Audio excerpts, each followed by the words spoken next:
پارہ 15 سورہ بنی اسرائیل کی 53ویں آیت میں ہمارا پیارا پیارا پروردگار عز وجل ارشاد فرماتا ہے ان الشیطان ینزغ بینہم، بے شک شیطان ان کے آپس میں فساد ڈالتا ہے۔ اور پارہ 7 سورہ مائدہ آیت نمبر 91 میں اللہ رب العباد کا ارشاد عبرت بنیاد ہے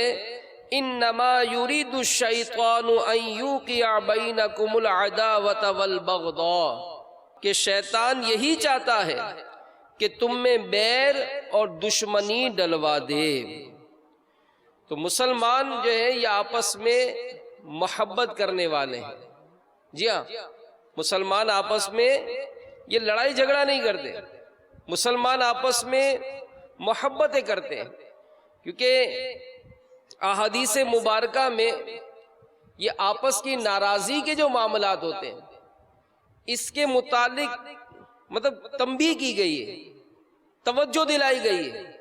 کہ یہ بات بات پر جو ناراض ہو جانے کا سبب ہے کہ بھائی اس نے مجھے دعوت میں نہیں بلایا تو ناراض،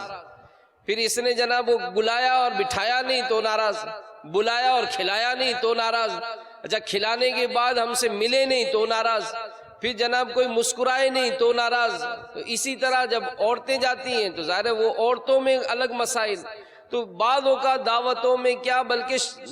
میتوں میں ناراض ہو جاتے ہیں، میتوں میں ناراض ہو جاتے ہیں کہ بھئی یہ آیا تو اس کو جناب صحیح پروٹوکول نہیں دیا گیا، مجھے صحیح طرح سے معلومات نہیں دی گئی۔ اب آج کل کے حالات میرے میٹھے میٹھے اسلام بھائیو ایسے عجیب و غریب ہوتے ہیں کہ اگر معمولی سا ایکسیڈنٹ بھی ہو جاتا ہے اور بندہ اس سبب سے اگر اسپتال وغیرہ کے کوئی چکر لگتا ہے تو اس کے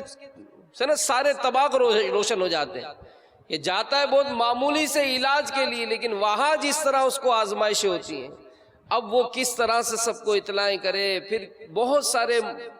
پیسوں کے مسائل، تو آپریشن کے مسائل۔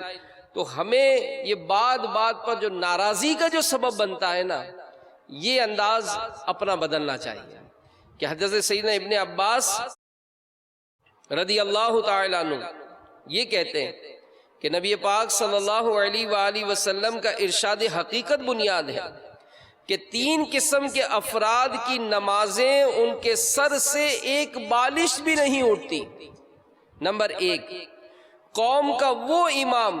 جسے لوگ پسند نہیں کرتے۔ نمبر 2، وہ عورت جس نے اس حالت میں رات گزاری کہ اس کا شوہر ناراض ہو۔ اور نمبر 3، وہ 2 بھائی جو بلا مصلحت شرعی آپس میں ناراض ہیں۔ تو یہ ناراضی دلانے والا کام تو شیطان کا ہے، تو ہم شیطان کے آلائے